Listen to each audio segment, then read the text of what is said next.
Hello, so good morning. So today we are going to continue with our discussion about the function of management process. So we are done with the first function of management process. So by the way, we are going to have a recap of the components of your management process. So we have, of course, first is the planning phase, then followed by all right.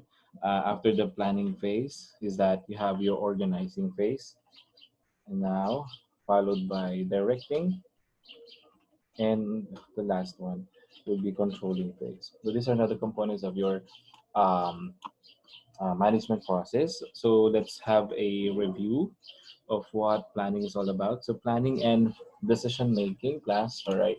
Planning and decision making is of course the stage where you determine the plan of action. So dito natin tinitingnan yung mga pinaplano lahat ng uh, kailangan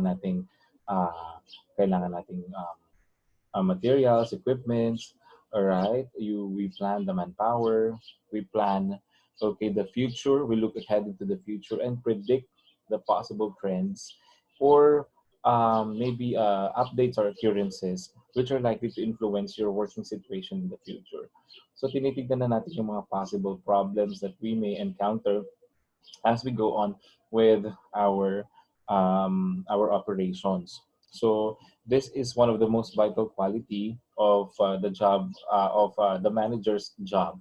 Okay, to look after the welfare of the staff.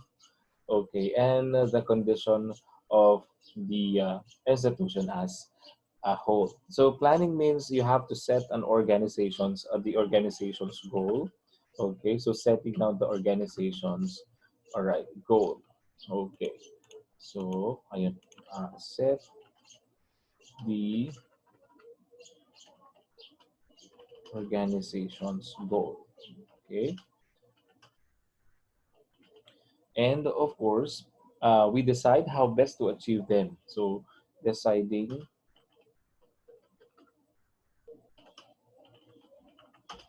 decide how best we can achieve them. Okay, all right. So this is not the planning phase, and in this process, the planning phase is actually making now decisions. Okay, we make now decision. All right, regarding the goals, of course, the setting that the future of action, a set of alternatives that may possibly be considered. Okay, to reach to reach the institutional goal as a whole.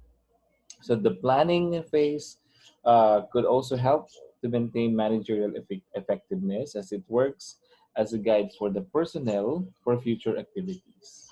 Okay? So yan ang mga nangyayari sa ating okay sa ating uh, planning phase. All right. So planning also involves selecting now your missions, your objectives, and the actions to achieve them. And sabi nga natin kanina, it requires more of a decision making and choosing the best options or choices, okay, for the future courses of action from, all right, these options that you have set. So in short, planning means determining what the organization's position at the same time, the situation should be in the future. That's why it's called planning, okay? Because we're talking about the future, okay? So it is futuristic. So and we decide how best to bring about in that situation. So at the same time, planning helps maintain managerial effectiveness, sabi nga natin kanina, by guiding the manager into the future activities. All right. So for a manager, planning and decision making requires an ability to foresee. Okay, so you have a predictive ability and to visualize. All right, to look ahead. Okay, and to look uh, at the goals. Okay, purposefully. Okay, so kailangan yung goals mo should not be set only during the present time. It should be a goal. It should be a plan, okay, that can benefit, the organization, even after 5 years or even after 10 years. So this is now your planning phase. So we have actually discussed, all right, several topics under your planning phase, all right, such as your the safe and quality nursing care in the hospital, the management of resources and environment. At the same time, your legal and ethical moral responsibility are actually part of the planning phase. um, I have given you the other topics like your personal and professional development, the quality improvement and communication. At the same time, collaboration and teamwork as an activity. All right. So I hope you were able to watch the video, which I sent into in your messenger in your group chat, and we're able to discuss among your group, okay, the questions I have given you before. So as after the planning phase, we uh, also went to we now move on to the organizing phase. All right.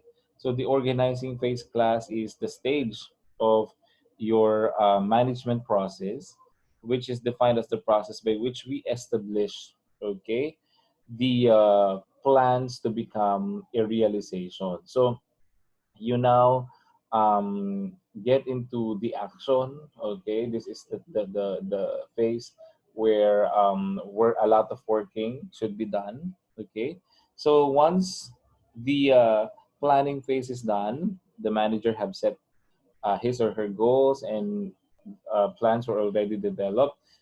The managerial function is organizing now the next phase, okay, wherein the manager involves himself in organizing a human resource, okay.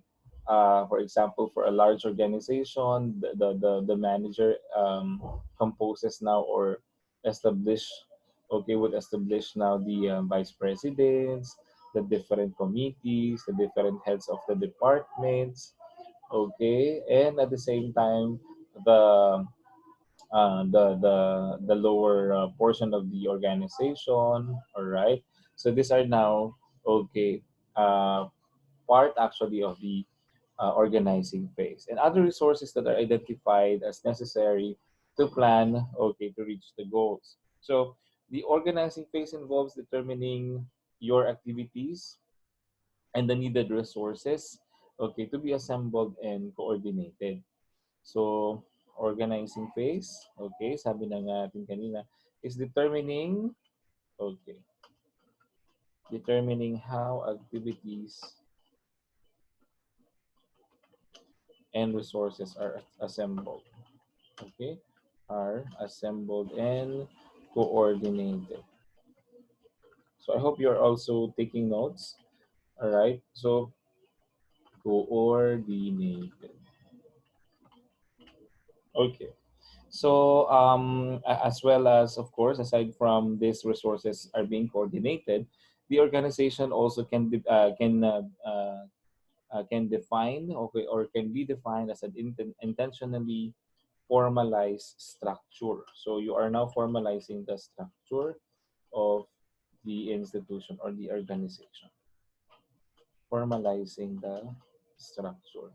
So in formalizing the structure, you now delineate or designate people into several positions available, all right, or vacant. Okay. So for example, you assign or um, you assign now vice presidents. Okay, you appoint, okay, unit managers, okay, based on their, of course, you have parameters or criteria in assigning now people who should be in those positions. So uh, actually, in most hospitals, they base their designation on the qualification of the individual also. All right, but in some institutions, especially those which are family owned, of course, they have a different criteria in determining, okay, the qualification of a certain unit manager. So it can be a family member, a close relative, all right, since they want to secure, okay, they want to secure the top, okay, possessions, because of course they have a, vested interest also. They want to protect, okay, the family business for that matter. All right, so organizing class produces a structure of relationships in an organization. And it is through these structured relationships that plans are actually pursued, or they are continued. Okay? So, uh, kung naaalala ninyo yung ating naalala ninyo yung inyong nurse-patient interaction, yung planning phase is just like the pre-orientation phase.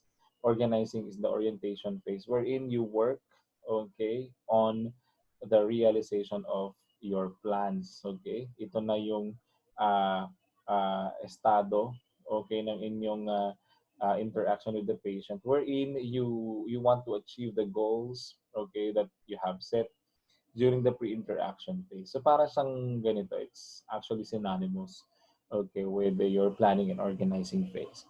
So organizing then is the part of managing or the management process which involves establishing an intentional structure of roles for people to fill in the organization. Okay, so of course that is based on their qualifications. It is intentional in the sense of making sure that all the tasks, okay, or positions necessary to accomplish goals are assigned to people who can do their best. Okay, so the purpose of an organization structure is to create an environment for the best human performance. So uh, you will be sorting out, okay, or you taxonomize, okay, your human resource based on their abilities, based on their experience, based on their qualifications, okay, for you to be able to perfectly determine the best position for these people. So the structure must define the task to be done, okay, so task to be done, okay, task to be done should be, all right, task to be done must be defined, all right, on this process, on this stage. And the rules so established must also be designed in the light of the abilities and motivations of the people available. So when you designate positions to several people, all right, who are qualified, okay, in that certain position, there should be you should have set also their functions, their limitations, okay, to avoid overlapping of functions. Okay, so madalas nangyayari yan sa isang organization. Okay, for example, employee 1, inutusan niya si tawag dito, si subordinate, tapos si employee 2 din, okay, dahil same level sila ni employee 1, but with a different function, inutusan din niya itong si subordinate. Okay, so ngayon nalilito si subordinate kung ano ang kanyang gagawin because employee 1, for example, okay, ay yung inuutos ng employee 1 is different from, okay, doon sa inuutos o pinapagawa naman ni employee 2. So there is actually an overlapping of functions. So for example, in the academy, okay, so the vice president for academics is of course concerned with the academic part, okay, of the institution, while the vice president for example, vice president for admin, of course, is concerned with human resource, okay, and your vice president for operations is more on the operations, more on the facilities, ano pa, yung campaign and promotion of the school, mga ganyan. So, halimbawa yung susunod sa kanila would be the deans. So for example, may inutos si VP admin, okay, kay dean, gawin mo to. Okay, may inutos din si Vice President for Operations, kay dean, gawin mo to. Okay, pareha sila ng pinapagawa. So nagko-overlap ngayon yung functions nila. So there should be a set, okay, limitations or boundary between the functions of your staff. So, nangyayari din madalasan sa hospital, okay, si charge nurse at si supervisor, magkaiba sila ng, okay, ng pinapagawa sa kanilang mga staff. Okay, so that could possibly happen also. So there should be a delineation, there should be a, you know, uh, there should be a clear separation of power and function for the different positions which are available in the institution as well. So the staffing function is related to organizing since it involves filling and keeping filled the positions in the organization structure. Okay, so this can be done by determining the positions to be filled, identifying the requirement of manpower, okay, which we will be discussing later on. Ano ba yung requirement na napasok for nurse 1, for nurse 2, and for other nursing positions. Filling the vacancies and training employees so that the assigned tasks are accomplished effectively and efficiently. Okay, the managerial functions of promotion, demotion, discharge, dismissal of employees, transfer to other wards or transfer to other departments are also included with the broad task of staffing. So your staffing function in the organizing phase ensures the placement of the right person in the right position. So we will dwell specifically on staffing dito sa inyong organizing. In some books actually, ang organizing is ang ano nila, ang terminology nila for the term given for the second component of your management process is organizing and staffing. Okay, but generally, okay, we are used to using these terminologies, this tawag dito, general terms like planning, organizing, directing, and controlling. Organizing is also deciding where decisions will be made, okay, who will do the job or the task that is being done, and who will work for whom, and how resources will assemble. Okay? While, of course, we have now your third, but of course, di pa natin tapos itong ating second phase, but I'll just give you an overview of the different processes or phases of management process.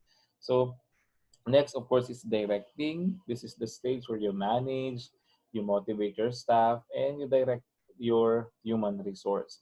So this is the third, the basic managerial function, which is leading, okay, to the leading the manpower towards their skills development, and you influence also these people for a particular purpose or reason. Okay, so directing is leading, okay, leading, managing, okay, your staff, and directing your human resource. Okay, so this is now the process also of um, improving, okay, the skills of your staff, and sabi nga natin kanina, you influence them for a purpose or for a reason. So this is one of the most challenging tasks of the manager, okay, or the activities of the manager, since leading is influencing or prompting the member of the organization to work together with the interests of the organization. Napakahirap nung part na ito because not all of your staff are actually directed towards, okay, are not actually the same. Okay, iba-iba sila ng personality. So may iba na very motivated, some are really determined to join you in the task accomplishments. Okay, but there will always be people who will be different, okay, in your position. May mga iba na uh, yung kumukontra na lang lagi sa mga activities mo. May mga iba na, uh, they would always oppose the good plans that you have in the department, okay, because of several factors or reasons as well. So, syempre may mga vested interest din yan. They want to, lahat yan. Basta, yung, kumbaga, ano na yan eh, parang, especially in the Philippines, it has been a culture, okay, na sabi nga nung mga ibang nationalities or maski mga kapwa Pilipino din natin, lahat nga daw ng Pilipino matatalino, lahat magagaling.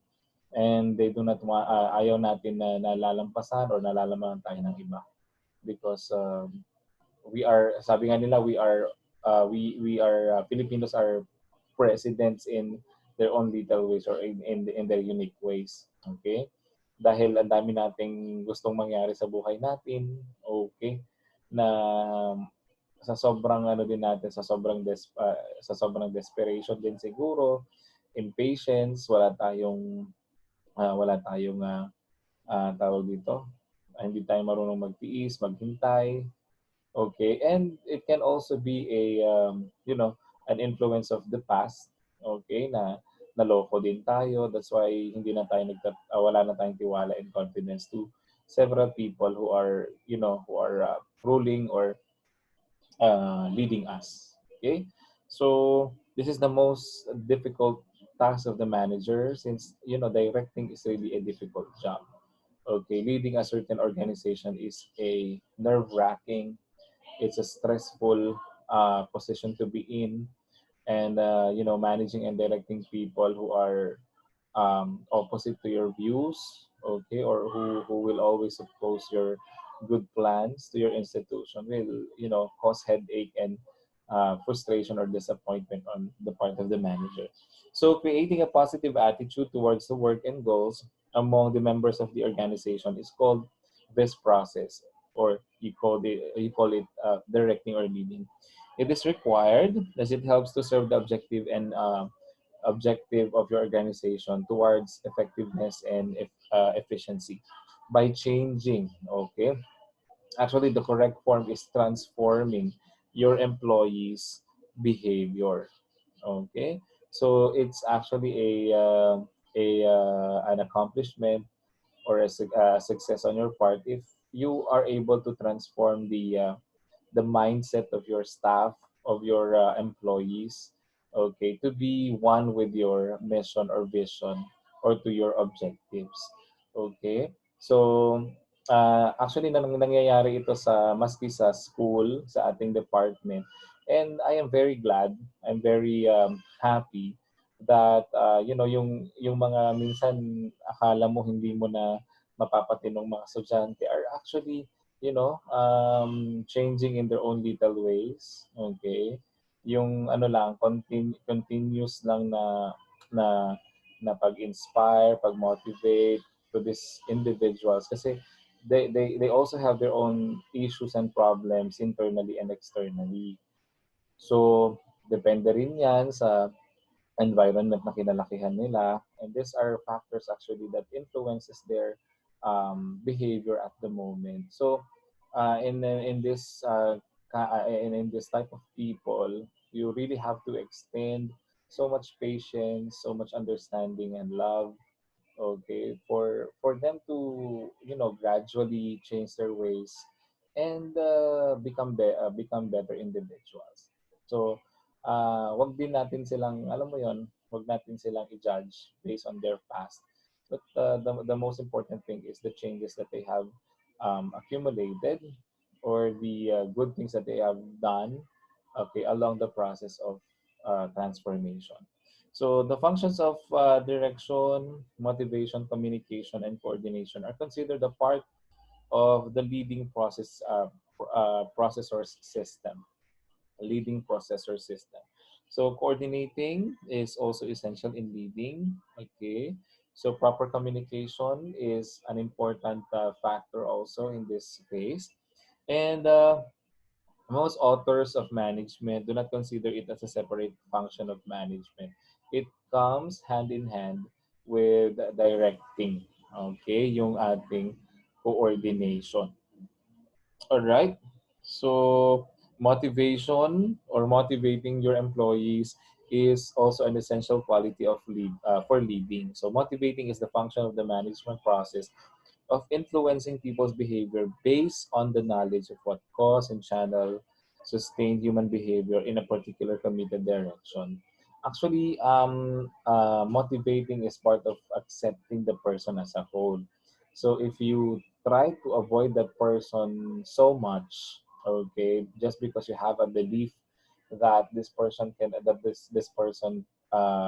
is a hopeless case, wala na siyang, alam mo yun, wala nang mangyayari sa buhay niya, and the only way for you to, have a peace of mind is to kick that person out from your organization.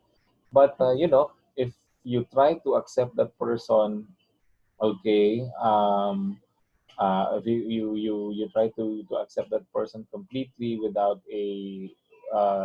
judgments, okay, in your heart, all right, there is always hope. Nag-ano pa rin yan, nagbabago pa rin naman ang staff mo, yung tao na nagtatrabaho sa iyo. If only maramdaman nila yung sincerity at yung ano din, yung constant na communication mo sa kanila. Dahil nga sabi natin, especially today, that we are so stressful. We've been our aspirations, our goals are actually partially killed by this pandemic, and it seems like hope is impossible to happen, yung success is impossible to happen. So what we can do is to inspire them, inspire people. If you don't have anything good to say, better shut, okay, your mouth. Better shut your mouth na lang, huwag ka na lang magsabi ng hindi maganda na makaka-disappoint or makaka-frustrate sa isang tao, because your statements or your words towards somebody can make or break that person's day, okay, or that person's uh, you know dreams, okay. So pwede makasira, pwedeng maka-influence yung ating mga sinasabi din, no matter how simple or how comprehensive these statements are. So all right, efficient managers need to be effective leaders. So it comes hand in hand that if you are efficient, you should also develop a part of you to become an effective one. Okay, so since leadership implies fellowship, and people tend to follow those who offer a means of satisfying their own needs, hopes, and aspirations, understandably, okay, the extension of understanding and patience towards people could lead, okay, in the involvement of motivation, leadership styles, and approaches and communication. So, sabi nga natin kanina, the success of a certain organization very is very vital, and the you can actually extract the success of your organization from your employees who are motivated and determined to join you in your journey towards success. So, sabi nga nila, no man is an island, even though how intelligent, how smart, how energetic you are, how enthusiastic you are to reach your goals. If no one is helping you out, okay, so walang mangyayari. So even though you are the best captain of the ship, okay, if you do not have people who are determined or passionate, okay, to join you in sailing, okay, in traversing that ocean, for that matter, hindi ka rin makakapunta doon sa destination mo. So you always have to consider the status of your staff, of your employees as well. Okay, so during in the last part of your management process, it's of course controlling. Okay, wherein you do now monitoring and evaluation activities. Okay, so this is now the phase where you monitor and you evaluate activities. Okay, So in this phase, the monitoring the organizational progress towards goal fulfillment is called controlling. Okay, so somehow you need to be very stringent also.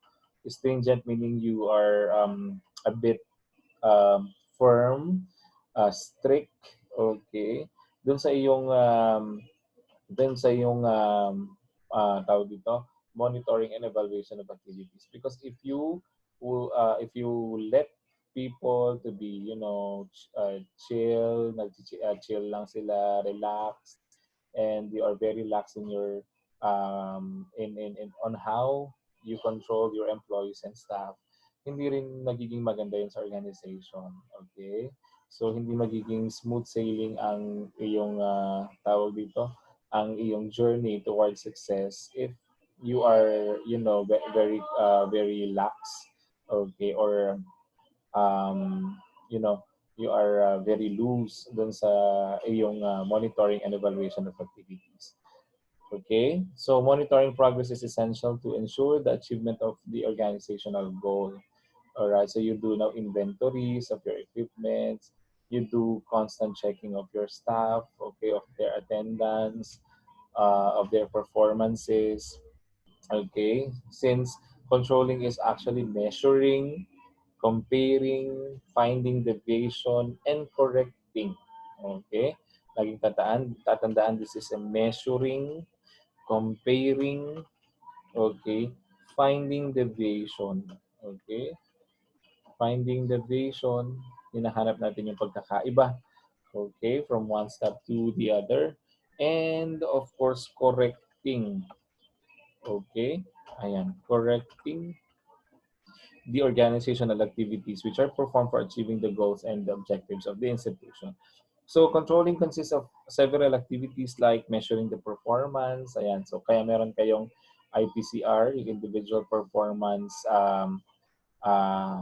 ano basta yung ginagawa natin every after, okay, a certain uh, uh, after a contract date. Okay, so nag-evaluate tayo ng ating mga staff through the IPCR.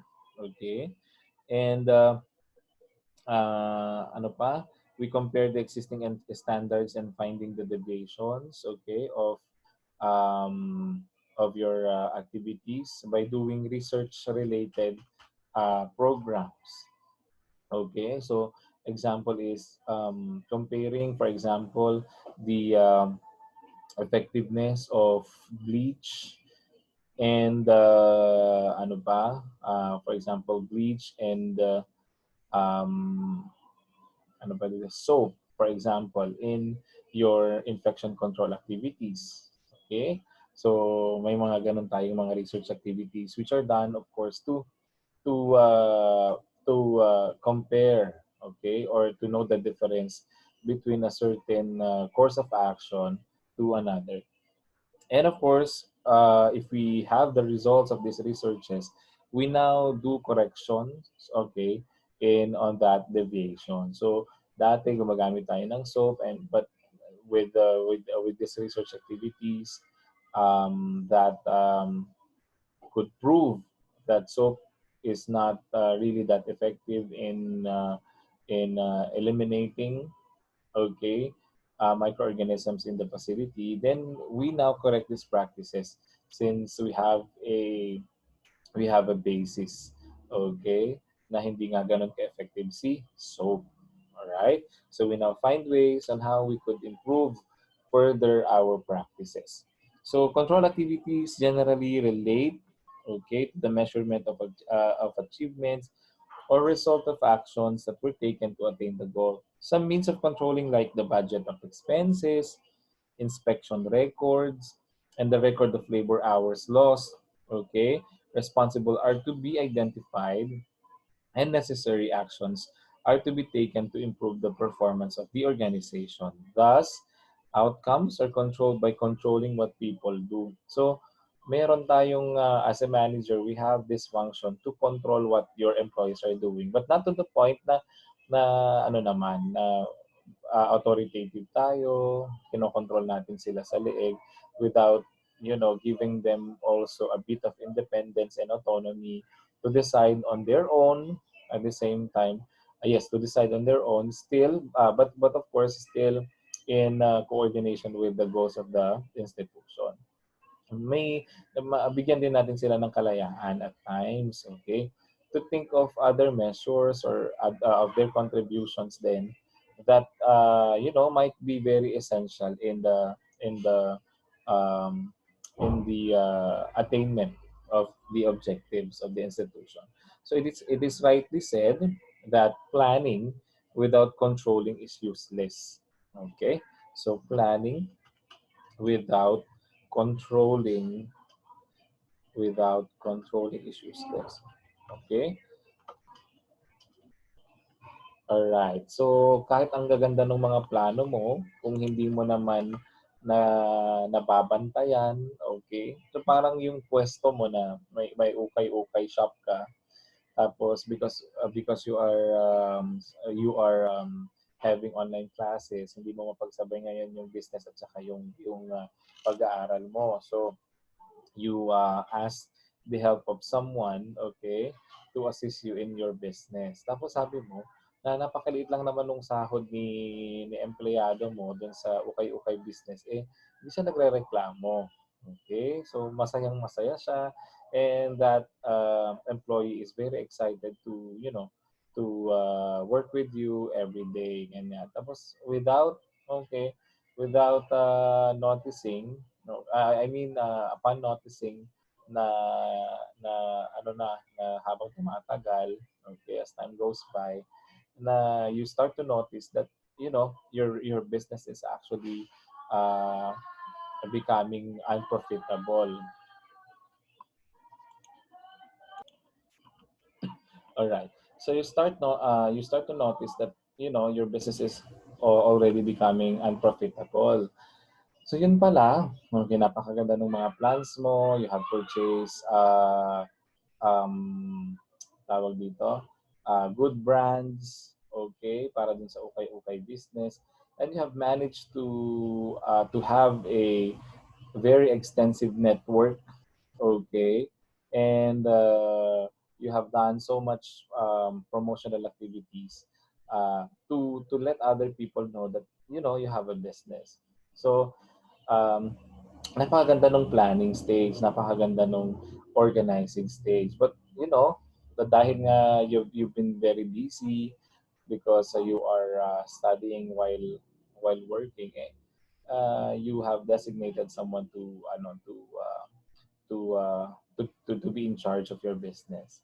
Kaya lang hindi pala mapagkakatiwalaan yung taong nahanap mo. Okay, because of you've been very trusting. Okay, you were very confident na magagawa niya yung trabaho niya.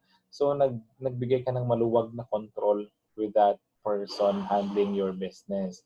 So, kahit gaano kaganda yung plano mo, if you've been very lax in controlling the business, it becomes useless. Okay? So planning without controlling is actually useless. So in short, we can say that controlling enables the accomplishment of the plan. Okay? So kahit maliit yung capital mo during the planning phase, if you've been very effective in controlling your staff, your resources, okay, magiging maganda o lalaki yung ating negosyo. So all the management functions of its process are interrelated and cannot be skipped. So the management process designs and maintains an environment in which personnel working together in groups can accomplish efficiently selected aims. So all managers carry out the main functions of management like planning, organizing, directing, um, leading, and controlling, but depending on the skills and position on the organizational level. So the time and labor spent in each function will differ. Okay. So these four functions of management should come hand in hand. Okay. And this will definitely work. Okay. If you have given so much time and effort to tawag dito, to execute them, okay, in a continuous process. All right? So, all right. So, sabi ko nga kanina, we are done with the planning phase, but now we are moving on to the next phase. Medyo hinahabol lang natin yung time. Okay, since medyo ano na tayo. We are, all right.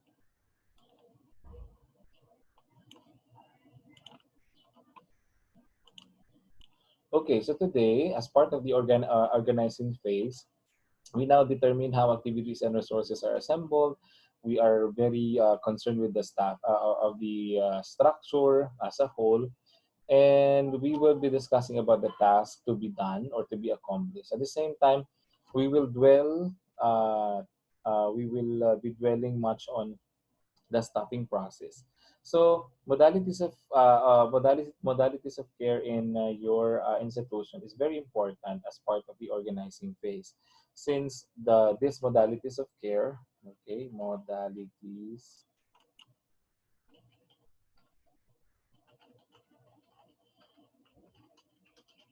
All right. So since these modalities of care would refer to the manner in which nursing care is organized and provided.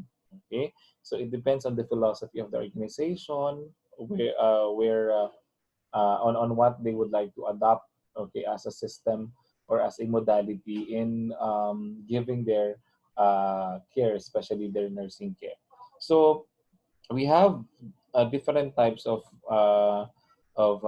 these modalities, and number one here is your TPC, or your total patient care. Okay, your total patient care is done, okay, o ginagawa ito kung saan yung nurse is responsible for the total care of the patient during the nurse's working shift.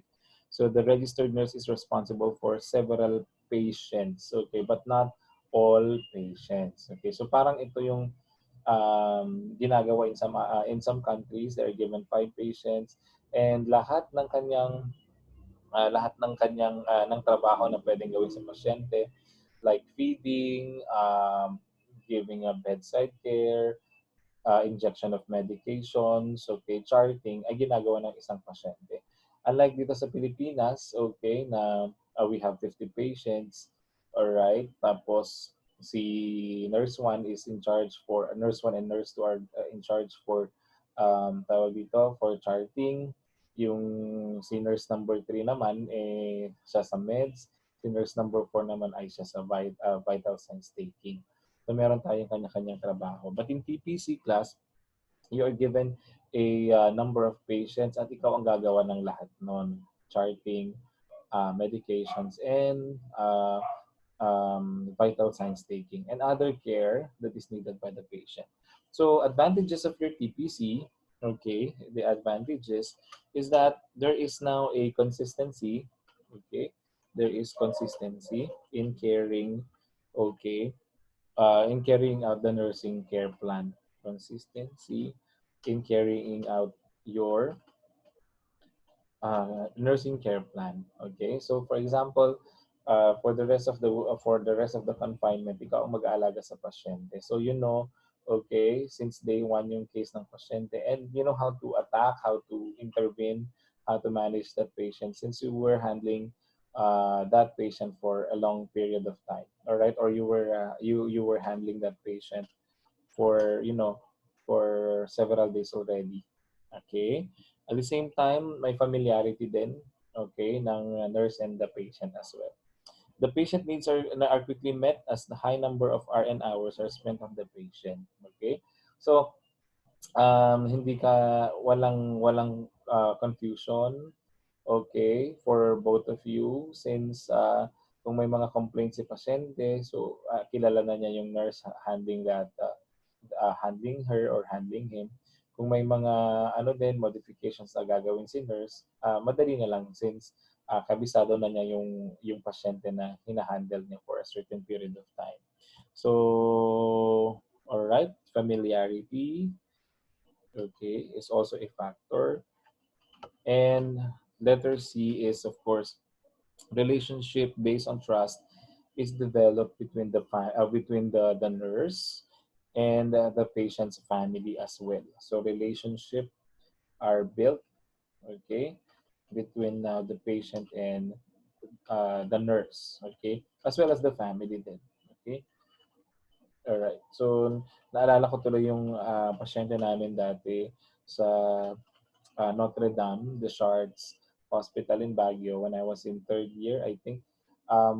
We were assigned at the pay ward, and we have this Chinese patient, okay, na sobrang ano nila, sobrang accommodating. So at first I was very hesitant to handle the patient since Chinese, parang medyo aloof sila sa tao or baka masungit sila ganyan. So may mga hesitations ako ganyan, may mga ano ako, may mga iniisip ako at the back of my mind na ganyan. I'm considering those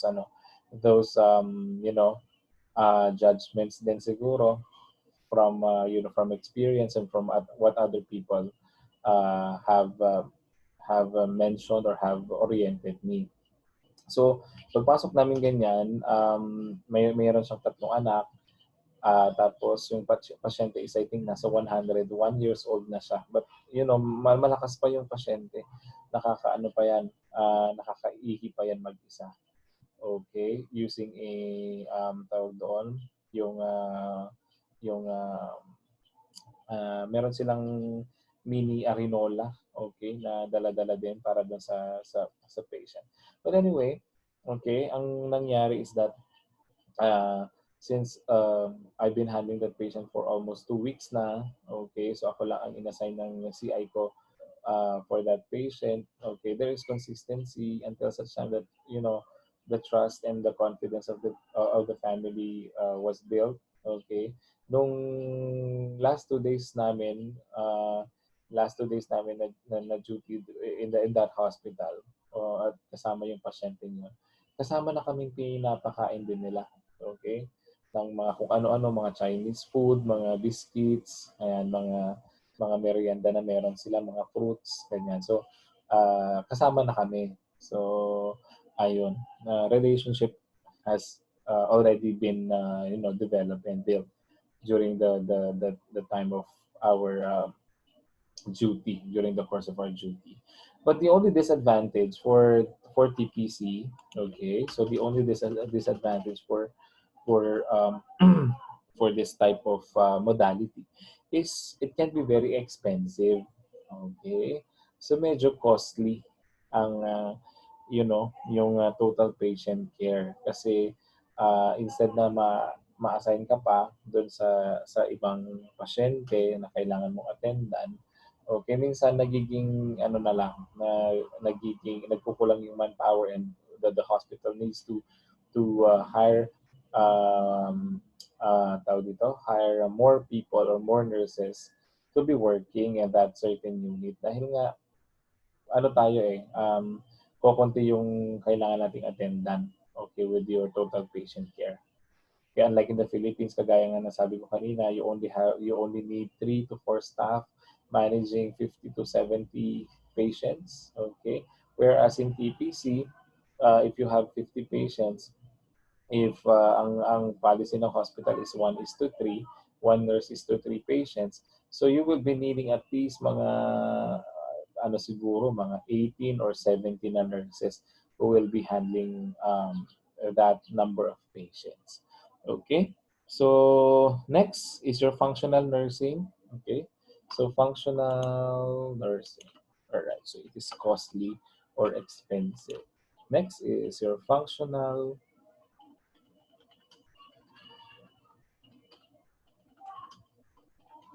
All right. So functional nursing is a task-oriented method wherein a particular nursing function is assigned to each staff member.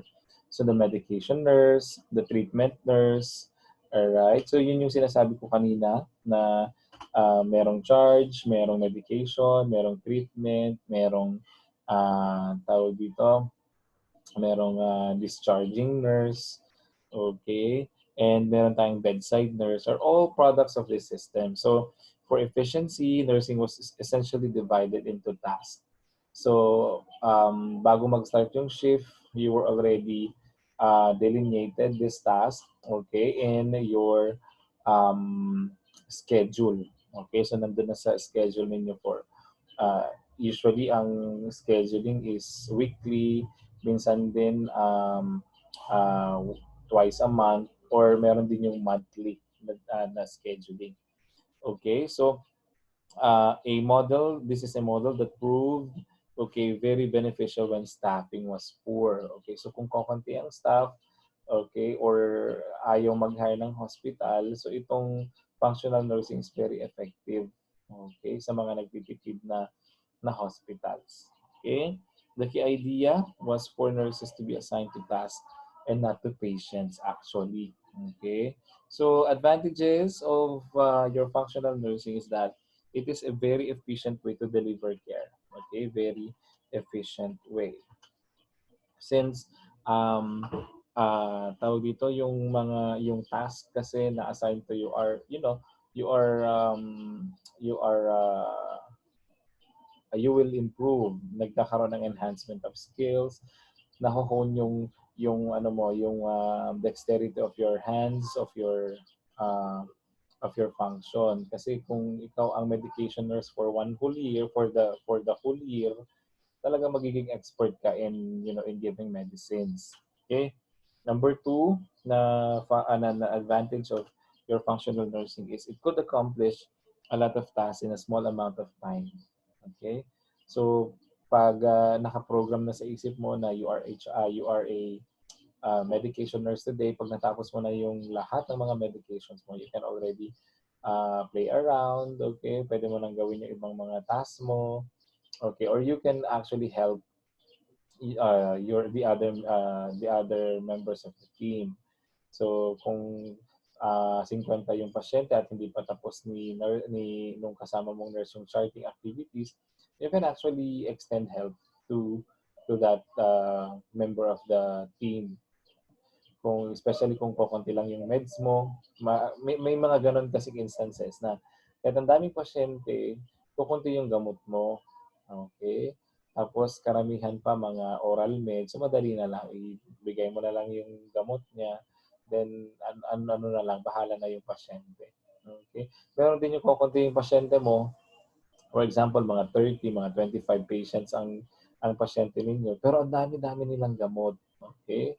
So isang pasyente, for example, 12 ang gamot niya o kaya 15 ang gamot niya, mga ganyan. So madami na yun.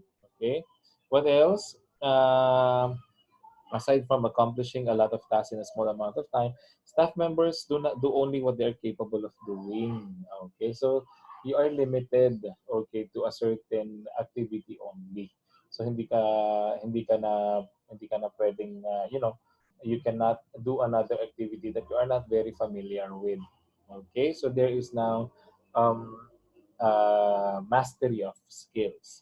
Okay, efficacy of work in a limited period of time.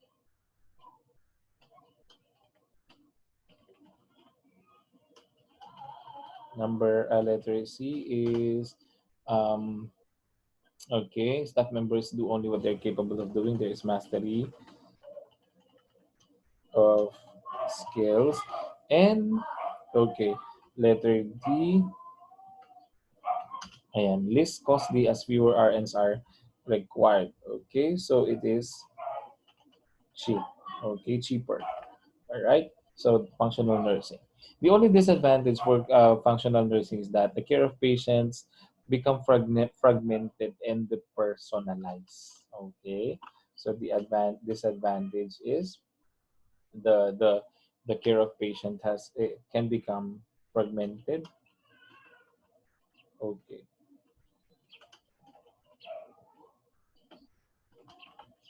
And depersonalized. So, ibig sabihin, okay, anyone from the team, so kung 5 kayo, can attend to any patient. Okay? So, ang disadvantage dito is pwede kang paglaruan ng pasyente at any time. Sabihin niya kay nurse, yung isang nurse na, nurse, kanina pa sumasakit yung aking kamay dahil nagbabulge na yung aking tawag dito, nagbabulge na siya. Alright? Alright. So fragmented and depersonalized, walang consistency. Okay? Dun sa care na binibigay natin sa pasyente. At the same time, patients do not have one identifiable nurse. Yun na yun. Okay? Nalilito yung pasyente dahil kanina ang sabi nung nurse, eh, papalitan na daw niya yung aking swero, pero bakit hanggang ngayon wala pa rin? Okay po, sige po. Papalitan ko na po. Tapos mamaya nawala na naman sa isip ni second na nurse. Okay, pupunta si nurse number 3, ganun pa rin yung reklamo ng pasyente. So, hindi nila alam minsan kung sino yung uh, kanilang irereklamo na o kanino sila magsisik ng help since ang dami-dami din ninyong nag-a-attend sa kanya. Okay? There is also a very narrow scope of practice for RN. Okay? So, nagiging limited yung skills natin. So, for the whole year, kung medication nurse ka, medication lang talaga, hindi na i-improve yung skill mo in charting, hindi na i-improve yung skill mo in bedside care, hindi na i-improve yung skill mo in communicating to patients, ganyan. Dahil you are limited to one skill only. What else leads to patient and nurse dissatisfaction, okay? So, minsan mas maraming reklamo dito sa functional nursing dahil nga um tawag dito yung pasyente hindi niya alam kung sino ang pupuntahan niya, sino ang i-consult niya. At the same time, doon sa part naman ng nurse, nakakasawa minsan yung tawag dito, yung araw-araw na ginagawa mo, nagbibigay na lang ng meds. Okay? So you become dissatisfied with your work dahil wala na siyang feeling mo wala ka ng professional and personal growth. Okay? Doon sa iyong daily activities. And number 3, okay, so you have number 3 na modality of care is your team nursing. Okay? Team nursing is the most commonly used model, and up until today, it is used and it is utilized by some hospitals. It was developed in the 1950s, and in order to somewhat ameliorate the fragmentation that was inherent in the functional nursing model, the goal of team nursing is for a team to work democratically. Okay, so nurses here are independent and they have the autonomy to do something that is beneficial to their patient. So in the ideal team, the registered nurse or the nurse is assigned as a team leader for a group of patients, and this team leader has a core of staff reporting to her or to him, and together they would work to disseminate the care activities. So the team member possessing the skill needed by the individual patient is assigned to that patient. But the team leader still has the accountability for all of the care, and after which or after the shift, team conferences can occur in which the expertise of every staff member is used to plan the care. Okay? So, merong leader, merong yes leader standing as the one officiating all the activities of the team, okay, for that certain patient. So, maganda rin ito since there are pre-conferences, there are post-conferences in which you will discuss the activities of the day, saan kayo nagkulang, what are the strengths and weaknesses of each member of the team, ano yung mga i-improve pa ninyo, mga ganyan. So these are all discussed in the process. So advantages, each member's capabilities are maximized. Okay? So na-develop mas ma-develop yung mga skills mo, and there is actually a satisfaction on the part of the nurse since na you utilize, okay, the nurse is utilized or is maximized properly. So mataas din ang moral ng bawat isa dahil nga tawag dito, napapractice nila yung kanilang, i-deliver nila yung kanilang gustong gawin, okay, with independence, but that it is still with the assistance of a team leader. Patients have one nurse, which is the team leader with immediate access to other health providers. Okay, so all concerns are directed to the team leader, Okay, with the help of course of the other team. So si team leader ang direct na nakikipag-communicate with the patient. But of course, if halimbawa magtatay yung pasyente, tatawagin ni team leader si nurse assistant, okay? Pag may concern si pasyente regarding their bills, okay, on how and on how they can have a discount, for example, sa kanilang bills, tatawagin niya ngayon si social worker. So, that is team nursing. Disadvantages, be it the following are disadvantages of team nursing. Number one, it requires team spirit and commitment to succeed. Okay, so kung lahat kayo ay palitaw, maganda. Pero kung may isang palubog, nako, yun ang problema natin. Okay, meron at merong isang sisira doon sa teamwork, okay, and camaraderie of the group, hindi nyo ma-achieve yung inyong goal as a team. So the registered nurse being the team leader one day and another team member the next. Okay, so for example, si Nurse Syra ang team leader today, si Nurse JM naman next day, then si Team Marion naman si TL Marion naman on the third day. So, ganyan. So, nade-develop yung leadership, okay, among yourselves. Okay? And the patients have RN may be the team leader one day and team member the next. Thus, okay, nade-develop yung leadership skills natin. Yun nga lang, okay, the continuity of patient care may suffer. Okay, so unlike in your total patient care na alam mo na yung kaso ng pasyente from day one until discharge. But in team nursing, dahil paiba-ibang team leader, paiba-iba din yung ating diskarte. Okay, paiba-iba din yung ating way of managing the patient. Okay, at the same time, it can cause frustration and disappointment to other members of the team since for example, mas effective yung binibigay na management ni TL Christian as compared to the other team leaders. There is a possibility of comparison between team leaders, okay, or nurses handling that certain patient. Care could still be fragmented, okay? So ganun din para siyang functional nursing na fragmented din and depersonalized. Okay? So walang iisang contact person ang pasyente, especially if there are, issues and concerns that can be raised, okay, by the patient and the family. Number four is you have now your primary nursing. Okay, so primary nursing is the hallmark of this modality, all right, wherein the nurse cares for one group of patients with a 24-hour accountability for planning their care. Okay, so there is a 24-hour accountability. Okay, in other words, a primary nurse cares for her primary patients every time she works and for as long as the patient remains on her unit. So this is a decentralized delivery model. Okay, decentralized delivery model. All right, more responsibility and authority is placed with each staff nurse. Okay, so mas maraming responsibility just like yung ating TPC. Okay, ang nakalagay sa shoulders ng nurse. The advantages, okay, of team nurse of primary nursing is that there is increased satisfaction for patients and nurses.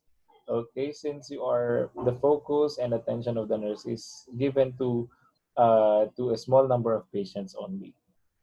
Okay, so more professional system wherein the RN or the registered nurse plans and communicates with all healthcare members, and RNs are seen as more knowledgeable and responsible. So para siyang yung primary nursing natin is just like a combination of TPC or total patient care and team nursing. Okay?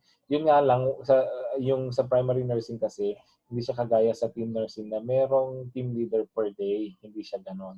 So consistent pa rin si nurse handling that certain group of patients pero meron siyang ability or meron siyang access to the other health team members like the radiologist, the midwife, the medtech, the social worker, the patient care assistants, okay, the LPNs, meron siyang access doon, and she or he can always ask for the help of the other members. Okay, yun nga lang, siya lang ang in charge doon sa pasyente na yun. Okay, for a 24-hour, for a certain period of time.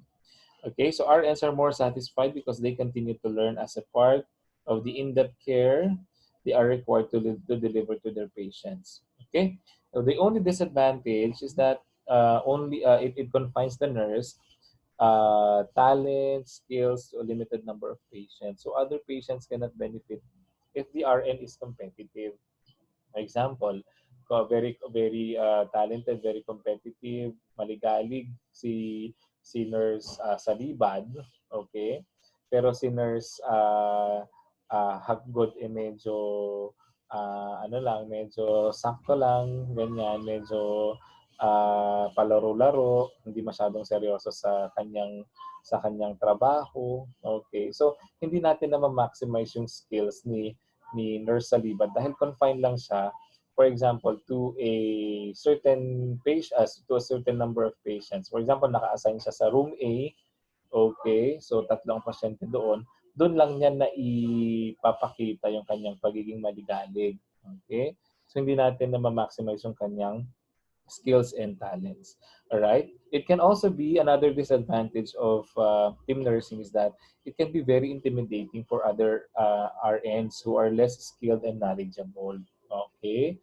So minsan, alam mo yon, pag may mga nag-excel kasi sa isang organization, parang imbes na nagiging inspiration sila, nagiging ano sila nagiging apple or nagiging center sila of ang tawag dito, parang jealousy, nagiging center sila of insecurity. Okay, ito naman, pabibo naman, masyado mong ginagalingan, parang ganon. So, nagiging, ano sila, nagiging center sila minsan ng usap-usapan, okay, dahil mas nananaig minsan yung insecurity natin kaysa yung ating desire to improve ourselves. Okay?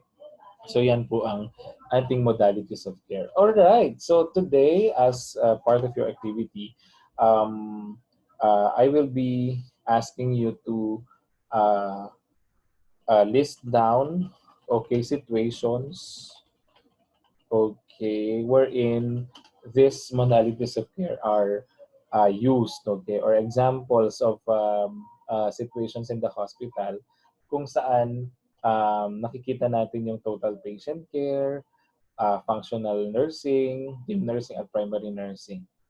What else? Situations. Number two, countries, okay, that are usually or actually or hospitals siguro or institutions, hospitals and institutions practicing these modalities of care. Okay.